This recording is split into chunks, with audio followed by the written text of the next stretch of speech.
Good afternoon. This webinar offers closed captioning. To enable closed captioning, click on the live transcript button on the bottom of your screen and choose your preferred method. Welcome to the Chicago Department of Business Affairs and Consumer Protection webinar. Please note, any website or email that I mentioned will be posted in the chat. For those seeking business license assistance, you can visit the Small Business Center here at City Hall or call 312-74-GO-BIZ. Also, business license can be applied for or renewed online at chicagobusinessdirect.org. If you are a part of the BACP Entrepreneur Certificate Program, you can get credit for joining this webinar by sending an email to bacpoutreach@cityofchicago.org. To learn more about this program, please send an email to chicago.gov/business education. This webinar is being recorded and will be available at youtube.com/Chicago BACP. We would like to encourage all attendees to ask questions. Please use the chat box to send your questions. There will be a Q&A session at the end of this presentation. And at this time, I will now turn this webinar over to our commissioner, Mr. Ken Meyer, for us to begin. Thank you, Stella. Can you hear me loud and clear? Yes. Right. Hello, everyone, and welcome to the BACP Empower Hour. I'm Ken Meyer, Commissioner for the Chicago Department of Business Affairs and Consumer Protection. Our goal is to help businesses and consumers get the information they need to succeed by sharing advice and stories from Chicago's entrepreneurs. And joining us today is Taylor and Maya Mason, co-owners of Taylor's Tacos. So I hope everyone listening today has already had lunch because they make some really great tacos.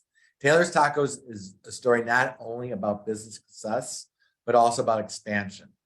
The business is growing from catering to owning an event space to recently opening its first brick-and-mortar restaurant in Little Italy. The duo behind Taylor's Tacos, which is a Black-owned, woman and lesbian-owned business, cheers for that, is creating authentic street-style tacos and soul flavor. Good afternoon, Taylor and Maya, and thank you for joining us. Good afternoon. Thank you for having us. Before we talk business, tell our attendees a little bit about yourselves and how you kind of got into the business. Yeah, so I'll hop right into it. My name is Taylor Mason, and this is my beautiful wife. My name is Maya Mason. And we kind of started Taylor's Tacos unexpectedly. I always say the taco life chose me. I went to school in Southern California, and that's where I fell in love with like the authentic street style taco. I just loved how you could get the best tacos of your life at like a gas station in the middle of the night, and how they were serving it live, and you know, the salsas and just everything was just so intriguing to me. And so when I came back to Chicago unexpectedly, my mother had back-to-back brain aneurysms my senior year of college. And so after graduation, my dad asked me to come back and help out with the family business at the time while my mom was nursed back to health. And she's doing phenomenally well now. This happened almost a decade ago, which is kind of crazy to think about now. But once she was doing better, I'm like, okay, now I'm back in Chicago. What am I going to do with myself? And I remembered, you know, hey, I love tacos. I love bringing people together. And it was just my way to bring people together with tacos kind of as the vehicle. And I met this beautiful woman in 2016, and she kind of helped make everything better, because don't women just do that? So before I kind of finish, maybe you want to hop in and kind of tell them what you were doing and when you met me. Yeah, I mean, when we met, I've been in the service industry forever. I've been everything from a host to a bartender to a server. Really just lead server, everything in between. I had kind of plateaued in the service industry. I wasn't really interested in working for someone else for very much longer. And when we met, I kind of started giving my expertise, my experience towards her business. I would help her out as much as I could. But it got to the point where I was juggling my very demanding job in fine dining and trying to help her because I cared. And it just got to the point where one day somebody told me I looked really tired, and I didn't really like that. So we had a conversation. I didn't want people to think I looked tired all the time. So she told me that I could quit my job, and I was kind of like, I don't know, but I quit my job and we've been doing this together ever since. Yeah, I think it was kind of like, if we're gonna do this, it was a hobby, you know, it was something that we kind of did on the side. We were kind of in, we didn't know if we wanted to really take it all the way. And in Yeah. 2018, that's when we both were like, you know what, if we're gonna do this, we gotta do it. She quit her job, we moved into the hatchery, and we launched Taylor's Taco Chicago. Yes. How long was that? What was that, the period from when you So kind the of? very first taco was made in 2014 at my dad's birthday party, in front of the garage. And 2016 is when I met Maya, and it took from 2014 to 2016 to really perfect the recipe. And then in 2018 is when we went down to City Hall, got the license, and we moved into the hatchery. That's awesome. That's great. What would you say is the driving force behind the business? What kind of keeps it going every day? And I'll let you take it from there. I mean, like I said, People. definitely the people. I mean, I've always loved the power that food has in bringing people together. And then I love bringing people together. I love the interaction. I love connection. I love community. Because especially being a lesbian and not really having always safe spaces all the time, and coming from such a kind of free spirit place like California, and then coming back to Chicago where, you know, people sometimes like to put you in a box. They like to like, oh, what are you? What do you have going on here? And so just kind of creating space in this kind of taco land is kind of how this all started. In the taco land, I like that. We live in Taco Land. Okay, never leaving. Well, we're gonna leave soon. We'll leave later, but not too soon. As we know, Chicago is known as a top culinary city in the nation.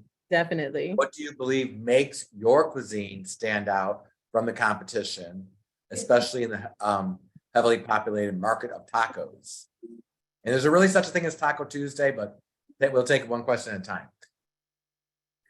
Yeah, I don't know what makes us stand apart. There's just, we believe in flavor. We believe about the experience. It's just more all encompassing. It's not just come get a taco. We care. We know pretty much everybody that is a regular customer of ours. We know by name. We have conversations with. We've grown and curated a lot of really awesome events. We kind of bridge the gap between art and community and food. And then the bonus is our food's actually good too. It's really good. So yeah, I think it's just more because we put love into it, and we're constantly researching, we're constantly eating and, collaborating. We don't believe in people being competition and saying we don't like this person because they make taco. We just try to come together. It's all about community. It's all about collaboration. We want everybody to do well. There's tons of money in this city, and I feel like everybody should just have their space to be themselves and to put themselves on the plate. Yeah, and I think, a big thing for us was just the fusion of our soul flavor and soul culture. Like, we're not Mexican. We didn't grow up, we weren't born into a Mexican family, you know what I mean? But we love the tacos, and we love kind of the story and the kind of struggles and everything. Exactly, we respect kind of the culture because they align with kind of what we've been through as African Americans. And it was all about kind of finding the perfect balance between the two. We wanted to kind of keep the authentic street style, the corn tortilla, the butchered meat, the salsas, but kind of put our spin on it. And I think that's what really sets us apart. I mean, our secret salsa, you can spot a Taylor's Taco from a mile away. And I really think that's something that sets us apart. That's great. This question for Maya. Your parents were business owners. Do you think watching them run their own business helped you grow as an entrepreneur? And how do you share that experience with Taylor?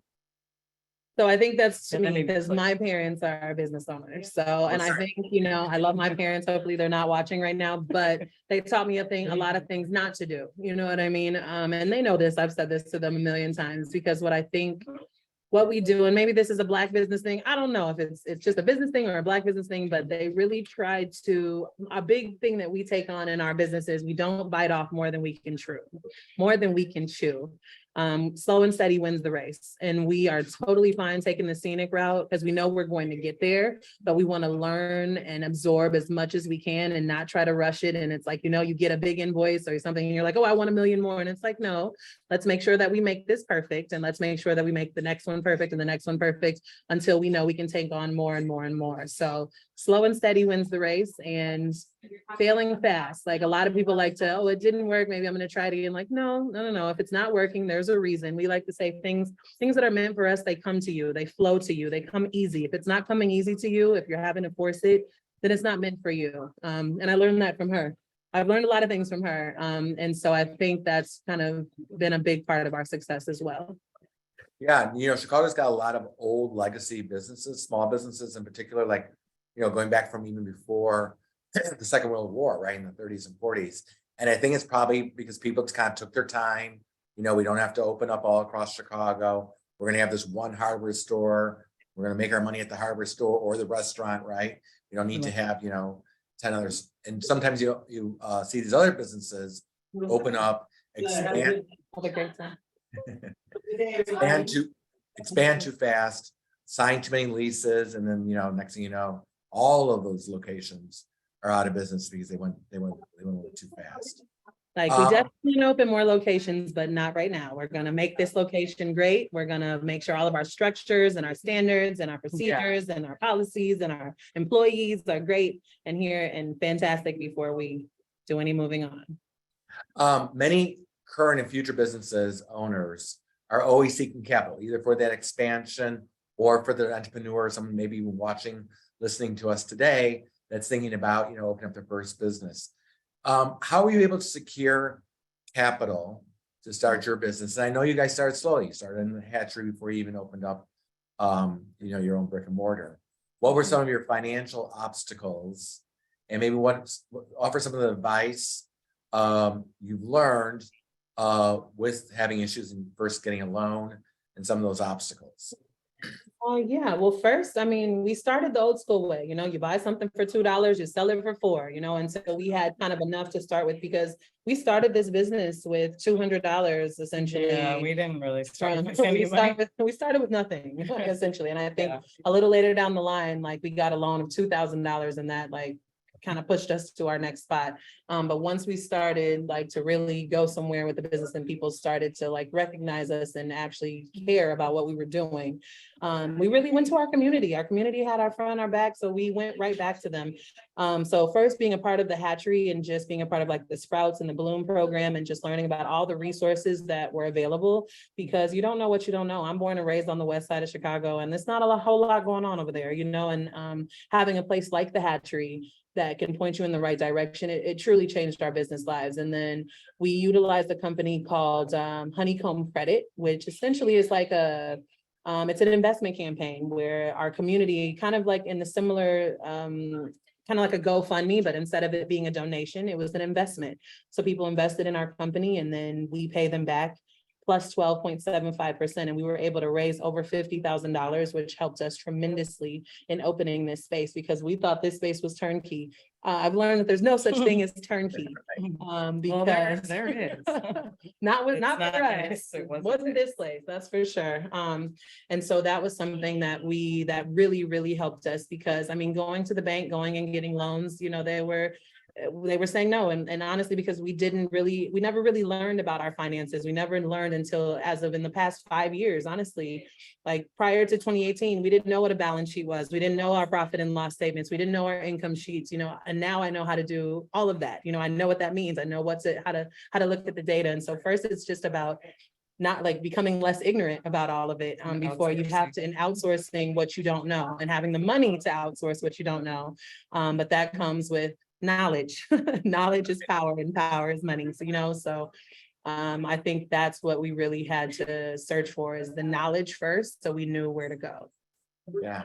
And I think that's a great, and I appreciate that. I think two things we're hearing a little bit more about nowadays in the post-pandemic world is sometimes supply chain issues. So you've got this great recipe, you've got this great, we're not going to ask you to share the recipe, but you got these great tacos and all of a sudden now that one spice, right?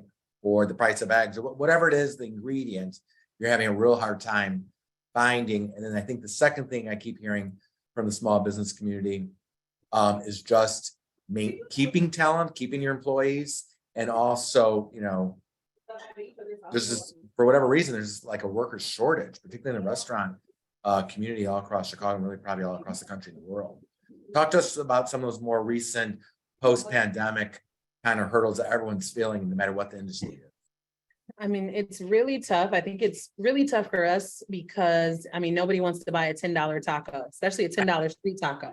So, we have to really kind of get crafty with what we do, what we use, hey, we have to use chili powder instead of paprika. We have to figure out what we can sub in that still makes it taste delicious and we don't lose the quality. But I mean, that we can navigate a lot easier than the workforce, because I think it's especially hard for restaurant industry because this is old fashioned manual labor. You got to come in, you can't work from home, you can't, and so we've been having to utilize a lot of ways to keep our staff happy, like pull tips or like just fun incentives that we can do that makes them want to come back again and again and again. So you guys, so I think that's kind of what has been our saving grace.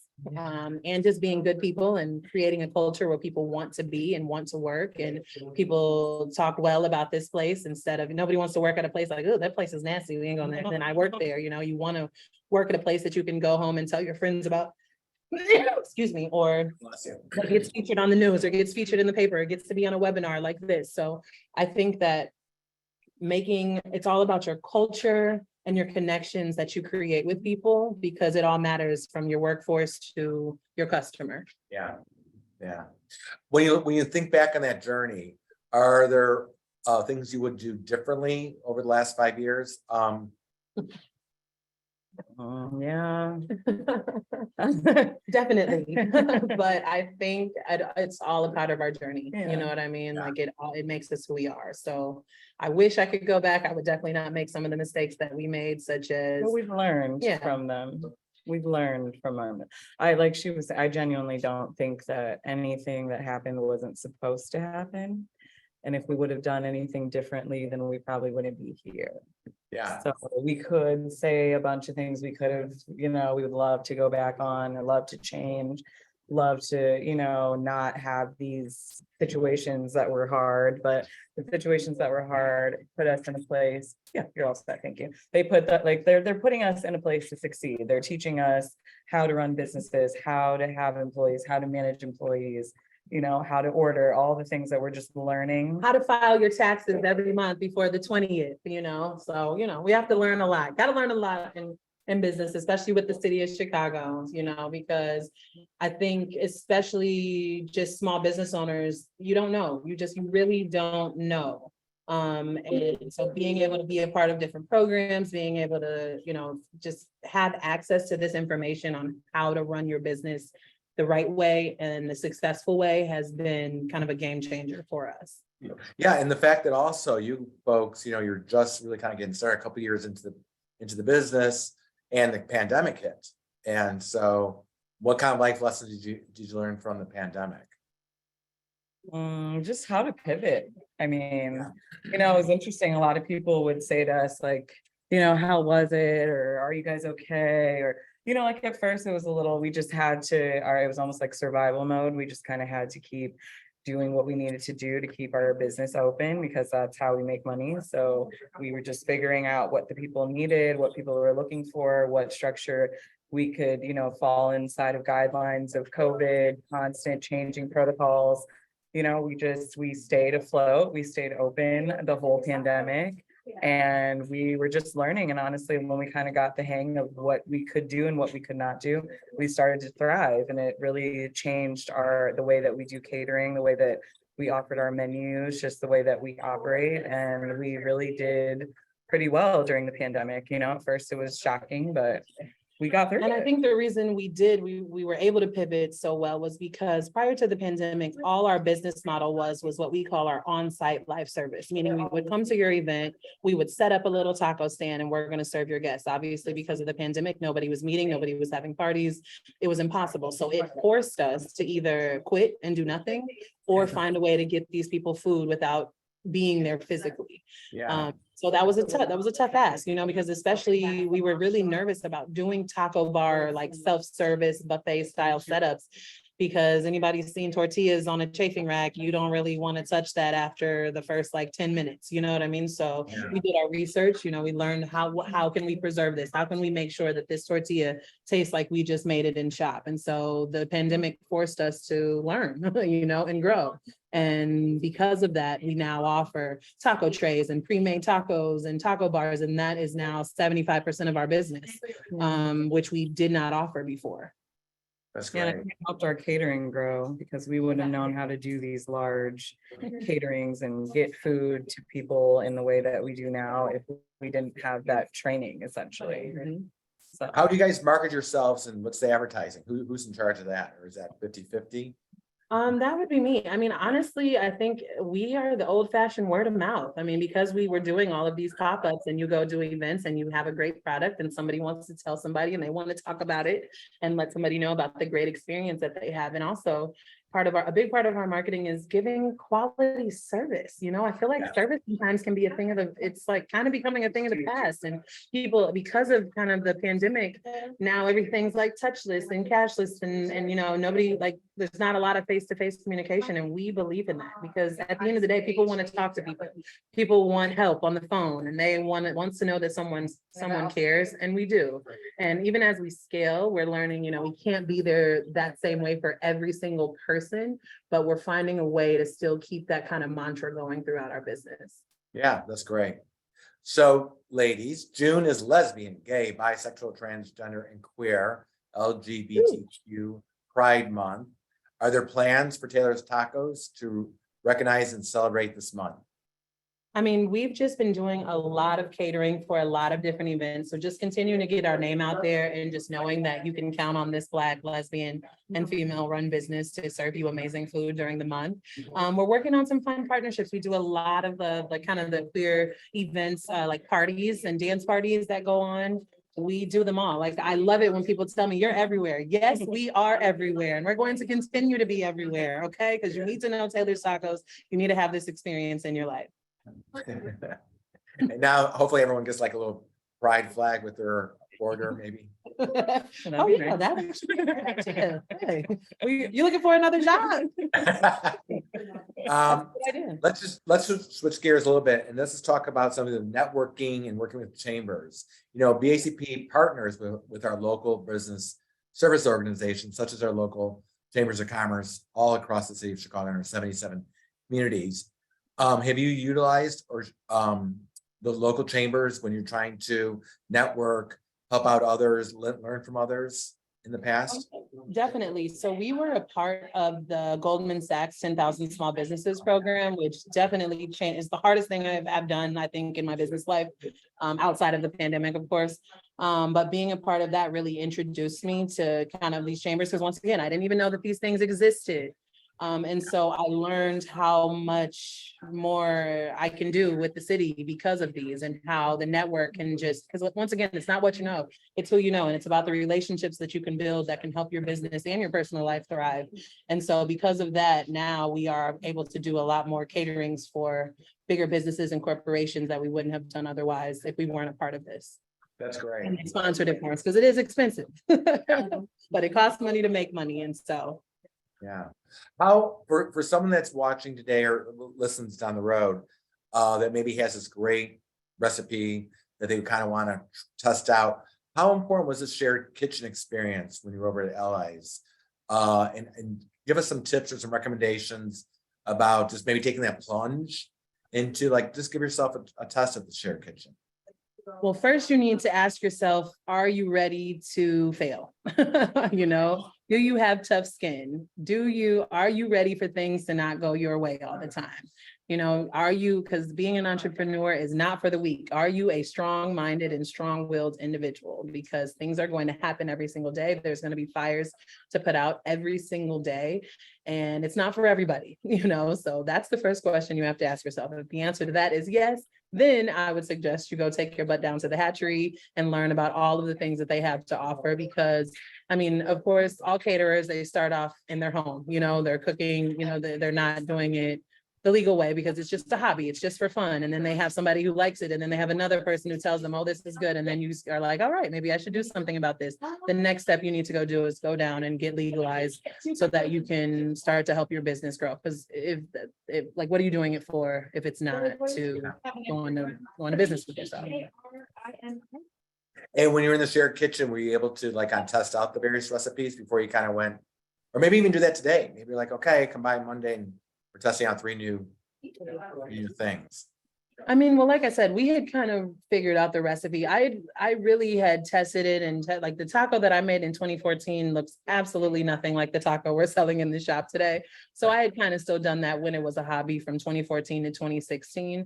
And we actually, when we went to the hatchery, we were kind of able to bypass the shared kitchen because we were a part of a pitch competition where we won our own private kitchen. So we were able to go in there with our own space. And we were pretty spoiled, I think, because when at the end of 2020, or 2021, I'm sorry, we had moved we moved out of the hatchery and into our own brick and mortar space near the Bridgeport area.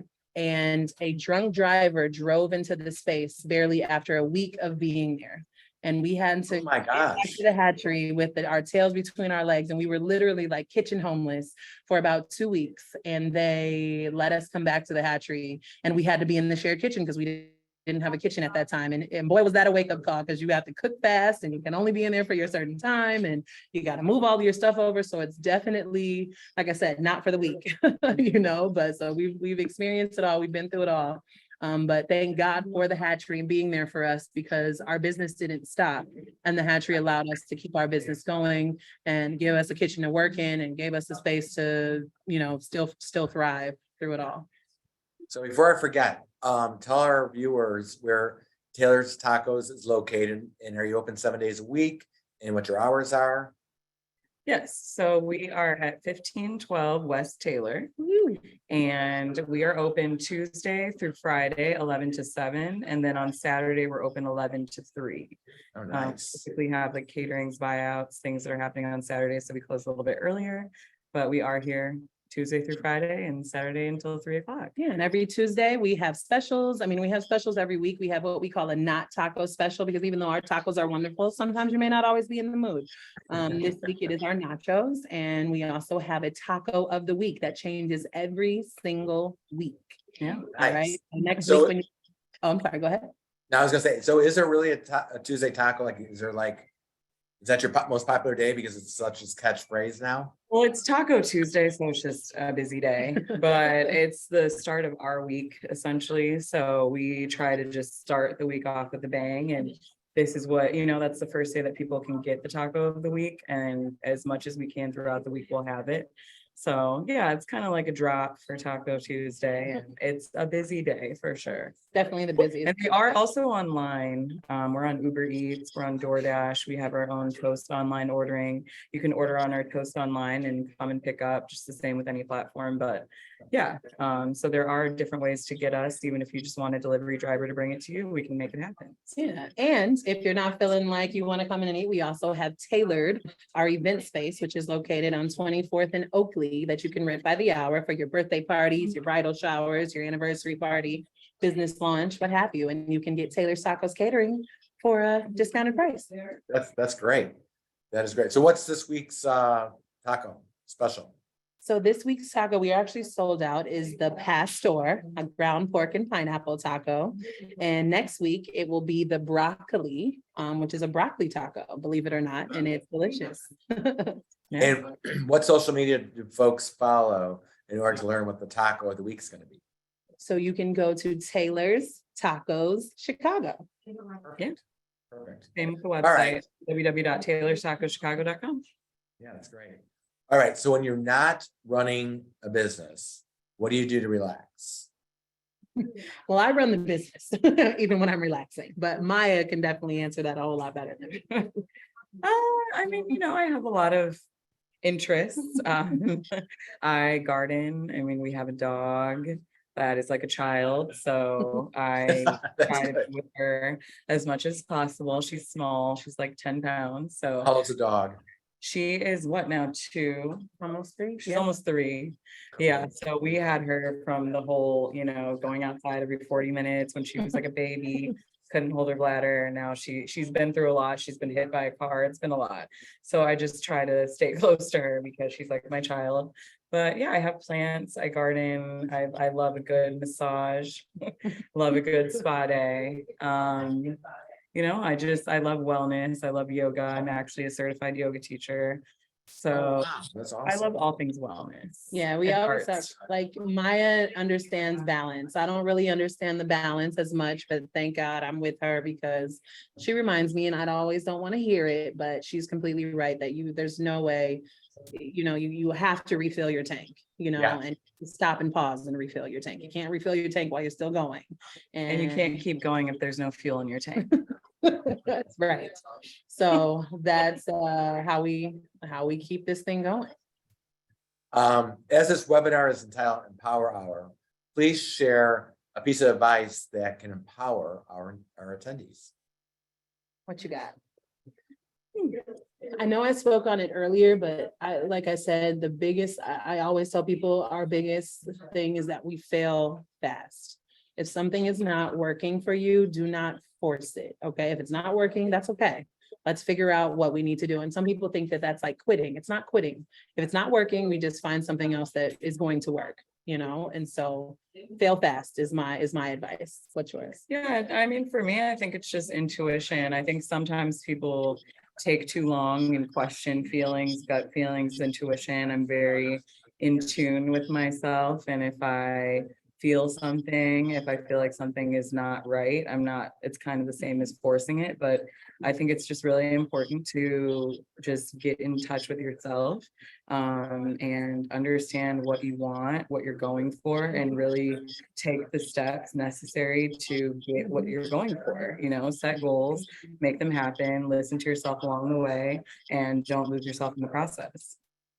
Yeah, it's that gut feeling is so key. And I don't know how you learn it or get trained for it, but it's like, when someone approaches you, whatever it is, it's just like, I just need to, I need to pause and I need to kind of think about that a little bit, right? Because your gut's just not like, oh yeah, let's jump into that, True Yes, that. be meditative. It's Yeah. very important. And you're gonna make mistakes. You can't live your life like I'm not gonna make any Yeah. mistakes. No, you're gonna make mistakes. The thing Yeah. is, don't make the same mistake again, and don't expect a different result if you're doing the same thing. Right. And yeah, that's that. That's great. Hey, this has been very, very inspirational, and I really appreciate having you both here. Any day of the month, any day of the year, but especially as we celebrate and honor those in our community. It's just really been great to have you here. Can you guys stay a little bit longer, and we can see from Stella if we have any questions from our Yeah, go ahead. audience? Yeah, Stella, sure. how are we doing? We have some questions. Great. All First question, how did you connect with food suppliers? That's a good question. That's a great question. They kind of came to us because we were in the hatchery, and the hatchery has so many resources and so many like webinars that not webinars, but just like seminars where they want you to come in like, hey, Cisco's going to be here. Hey, US Food's going to be here. Hey, Reinhardt is going to be here. So now, but you can really just reach out. Trust me, they want your business. So Right. if you just email anybody, somebody will get back to you. But I would say the top ones, like I said, Cisco, US Foods are the bigger ones. Reinhardt, Gordon Foods, Tiesto. Who else? Who else do we use? We go to Banner a lot, of course, Restaurant Depot. But I think the biggest thing is also, before you even do that, is like we were saying earlier, just having proper, legalities in place, because you can't go to certain distributors if you don't have like your business license, if you don't have the certain paperwork just to get registered. So I would just say once you kind of have your affairs in order, it'll be a lot easier to go to wholesalers, to retailers, and get what you want. They're happy to take your money. So, I would just say get yourself in order so that you can go to the places that you're looking for. And it becomes a lot cheaper, and it's a lot smarter to buy this way instead of going to the grocery store and trying to run around and get everything you need.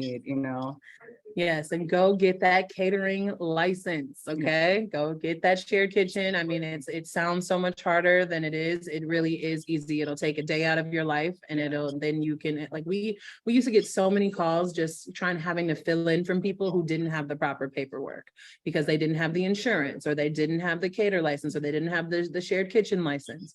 Get your paperwork. Trust me, it will help you and help your business grow in the long run. Yeah. That's great. Stella, I got one question before we go on to the next one. Did you guys ever consider a food truck or contemplate a food truck, or what advice do you have for those contemplating food truck, which, by the way, really is very, very big in Southern California? I think Mhm. in parts of Texas, believe it or not, and then kind of came here probably about the last 10 years. Yeah, when I first was thinking about this business back in 2016, I remember going down to the BACP and getting like the information for the food truck. And I know that now the rules have changed tremendously, but it was really expensive and you couldn't like prep on the truck. Now you can, I know.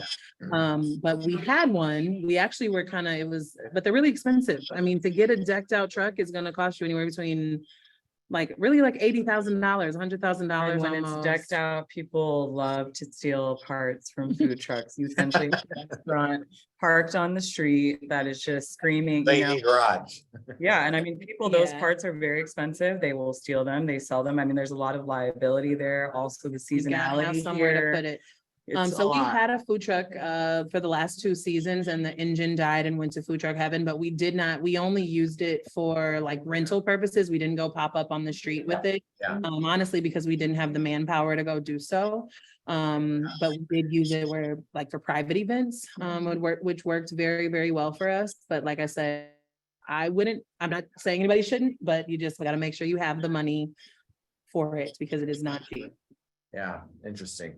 We sponsor the Shy Food Truck Fest at Daily Plaza every Friday. In fact, tomorrow. Yeah, nice. So I always like going out and Yeah, I talking to saw those that. small entrepreneurs. All right, so back to you. Sorry to have interrupted. Did you utilize a business plan? And if so, do you update it? Oh, definitely. So my first business plan actually was I kind of got help creating it actually, but from the LGBT Chamber of Commerce, from the LGBTQ boot camp I was in, put on. Well, Jeremy's not the lead anymore. I don't even know who the person is now. But anyway, I was in that. You should get in. It's like a 6-week program with Christina Wynn from the Winners Club. Check her out. And that was kind of like my first like taste. And that was like from that, I think I still utilize like all of the mission statements, all of like they taught me how to speak on things like such as this.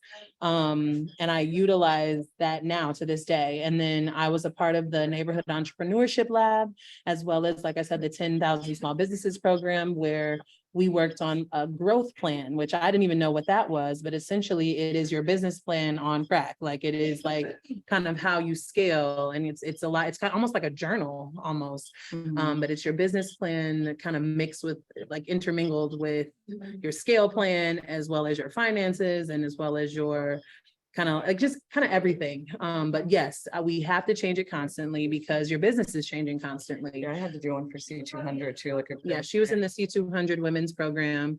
And we're in all these programs because knowledge is power. You know, Maya always says, if you can read, you can do anything. And it's like, you have to keep sharpening your iron. You know, you have to keep sharpening your knife, because there's so like the world is ever changing. The rules, the laws, the policies are ever changing. You have to be in the know about everything that's going on, because it affects you, it affects your business, it affects your employees. And so we're making sure that we're the best that we can be, not only for ourselves, but for all the people around us, because we say iron sharpens iron. So to answer your question, yes, it's not like we're doing it every day, but definitely every 6 months, every year, you know, because your business is changing. You know, you're not doing the same things. Well, we hope you're not doing the same things you were doing last year with your business, you know, and keep the things that work and throw out the things that don't. And of course, the market is changing. So that changes your market plan, and it changes kind of and even like your target market may shift, and really kind of breaking those things down really help your business in the long run. Because when we were doing pop-ups and we were popping up in bars and lounges and clubs, our target market was the 25 to 45 kind of urban professional. And now that we're on Taylor Street, we've kind of changed to more like corporate clients and things like that, you know. So it's just, you have to kind of, you always have to shift your plan based on who you're trying to sell to, because at the end of the day, that's where the capital is coming from, you know, the revenue. In it. Okay, next question. How did you decide on the location of your first location? Of Taylor's Tacos? Yes. Of Taylor's Tacos, this was on Taylor Street, come on. No, seriously, this was the first day that this space came on the market. We came and saw it, and we were like, this is it. It has to be it. It's on Taylor Street. This is why everything didn't work out, because this is the space that we were supposed to have.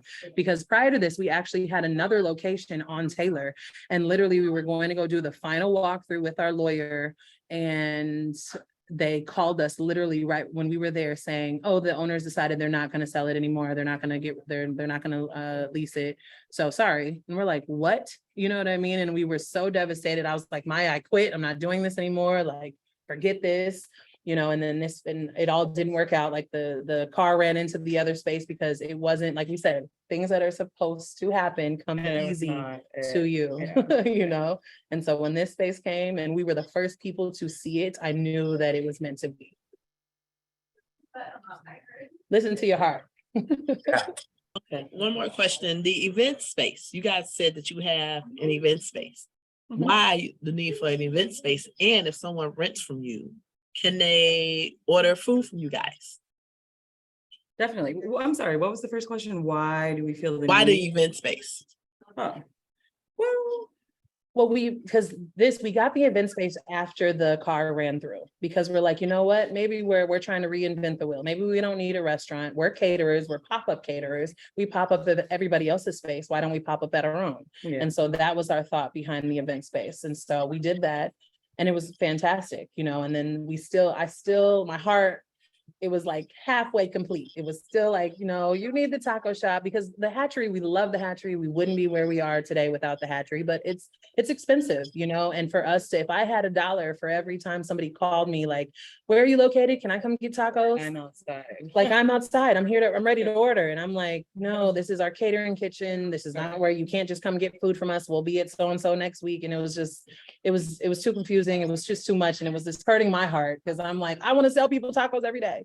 And so I needed to fulfill it. And so that's why this came about. And Maya's still always the voice of reason. I'm the dreamer. And she has to kind of pop my little head sometimes, like, girl, can we do this? Do we have enough money to do this? What are the numbers? Does it make sense? Where's the plan? How are we gonna make it? Yeah, and I think it also like switched from when we first opened our event space. We were, like she was saying, we were hosting our own events. It was a place where we could have people, instead of people literally follow us everywhere. So we'll see random people, like one of our regulars with her stroller at events that maybe it's not a stroller friendly event, but if they know that we'll be there and we're selling food, they're there. They come from out of state, in state, near, far. That's great. So people are just following the tacos. They don't care what the event is. It could be a private event. They don't know, they don't care. Right. We knew that So- it was bad when we were going to do someone's private baby shower, and someone showed up like, oh, I saw you guys are doing a pop-up. Like, no. We're like, like somebody booked us to do a catering. This Yeah. is not for you to come to. Yeah, it just got to the point where we're like, we can at least host our events. We can have people selling tacos. We can offer the food and the experience. But now that we kind of have the separation between our shop and our event space, we're happy to come, like the original question, we're happy to come and do live service catering. We can set up buffets. We can do whatever you want us to do there. There's just different pricing. And that's also on our website. But we give it's $20 rented out off. to whoever wants to rent the space, but we do give $20 off per hour, up to 5 hours rented. If you order food from us, you can get up to $100 off of catering, essentially. Right. Because other than that, we do charge for outside food if it's not our food. So yeah, you can do both, but yeah. And that's all from me. No more questions. All right. Thank you, Stella. Thank you, Taylor and Maya, and thank you for all of our attendees for joining us today for our Empower Hour. I think for Taylor and Maya, let's just give it a shout out one more time. Where are you located? Everyone's got their pencil and paper out. Tell them tell us again how we can follow you on social media.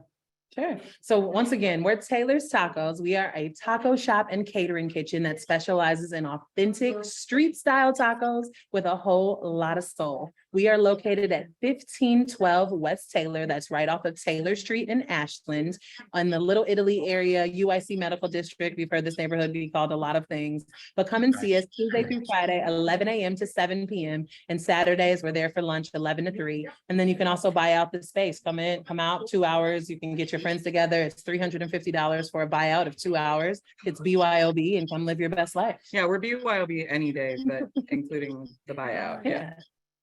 That is great. Thank you both for participating. Also, we've had you on before, and I really appreciate that. And you guys, you're just so compassionate and have such great advice. I know that we'll invite you again in the future to one of our webinars or series.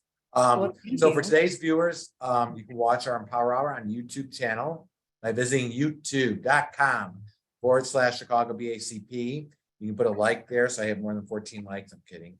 For more information on our next Empower Hour, please visit chicago.gov/business education. Happy Thursday. Thank you guys so much. Thank you. Thank you for All having us. right. Happy Pride. I'll see you around the Happy community. Pride. Okay. Thank you. Have a good one. Thank you. Right. Bye-bye. Bye-bye.